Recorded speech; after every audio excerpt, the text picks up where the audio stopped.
The U.S. is demanding the immediate release of a former soldier jailed in Russia for spying. A closed-door court in Moscow sentenced Paul Whelan to 16 years in prison. He says police planted a flash drive containing classified information while he was at a friend's wedding 2 years ago. The U.S. ambassador in Moscow says the businessman is innocent.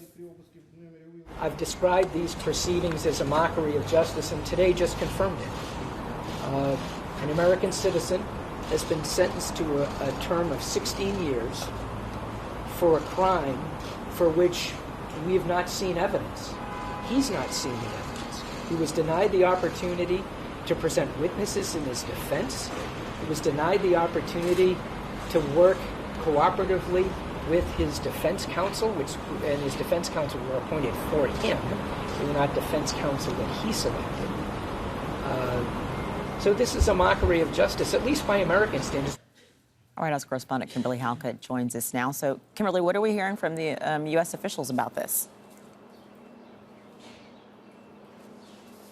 Yeah, the U.S. Secretary of State Mike Pompeo sending out a statement echoing this assertion that this has been a mockery of justice when it comes to Paul Whelan. They say they are outraged by the decision by the Russian court. He was subjected to a secret trial, secret evidence, no appropriate allowances for defense witnesses. And the concern of the United States and its officials is that the treatment that he has received in detention was nothing short of appalling. They just say that the detention ignored long-standing medical conditions and also that he was isolated from his family and friends. And this is something that has been echoed by Paul Whelan's brother, David. He says that, his brother has been convicted for 16 years for hard labor. It is the Russian legal system that has found guilty of injustice. They say that his brother was basically subjected to entrapment and that they don't expect, even though they are requesting an appeal, that this will be successful. He says that Russia's judges are political, not legal, and they expect to continue to fight for his release. But they know that it now comes down to U.S. government officials and specifically President Trump. They are calling out for the president's assistance, saying President Trump alone can act to bring Paul home. We hope he will do so swiftly. And the U.S. president does have precedent here when it comes to his efforts. He has secured the release of an American pastor from Turkey, detainees from North Korea, and just 10 days ago, a Navy veteran, a retired Navy veteran, in Iran. So there is pressure on the U.S. president, but he so far has been quiet. We expect him in front of the cameras on his agenda today around 18:30 GMT. And of course, we will be watching to see if he comments on the case. Okay, Kimberly Halkett with the latest in Washington, D.C. Kimberly, thank you. Now, political tensions between the U.S. and Russia have been intensifying in the past few years.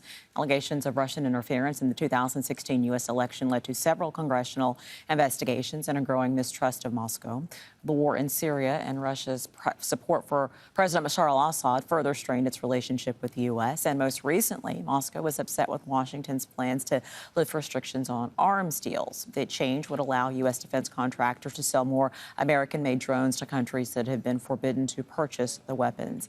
Let's bring in Dara McDougall in London. He's the principal Russia analyst at the global consulting firm Varus Maplecroft. We appreciate your time very much. So is this something that Donald Trump could fix? Is that possible? Well, the Russian Foreign Ministry has come out with a couple of statements which have indicated that they're very much open to trade or a prisoner exchange. In fact, they've mentioned a number of names, Viktor Bout, Roman Seleznov, and Konstantin Yaroshenko. But whether or not President Trump would feel politically able to engage in a trade right now, given the ongoing presidential campaign and the various issues going on domestically in the United States, is another matter.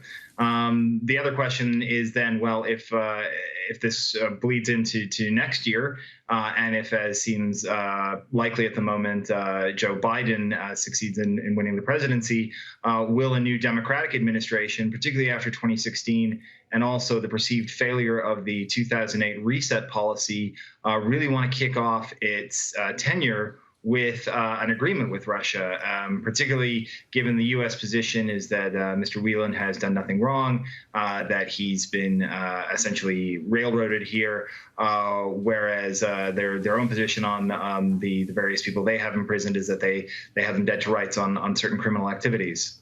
What do we know about this case? I realize it's very difficult to get correct information out of Moscow. Extremely little at this point. As has been noted, both conveniently due to the coronavirus, but also due to the conditions of these kind of national security related trials. We really haven't seen any of the evidence presented against Mr. Whelan. We really haven't seen the nature of the proceedings against him. And so there's no real way to judge the veracity of what is being charged here. That's not to say that this is some sort of Kremlin orchestrated special operation. It could very well be that this was, as I believe Mr. Whelan did indicate in his defense at one point, a lower level FSB officer looking to burnish his credentials by trapping an American spy or whatever. But certainly at this point, what really happened is probably something that we're never going to get the full picture on, given the secrecy surrounding this. All right, Darren McDowell, thank you so much for joining us from London. Appreciate it. Thank you.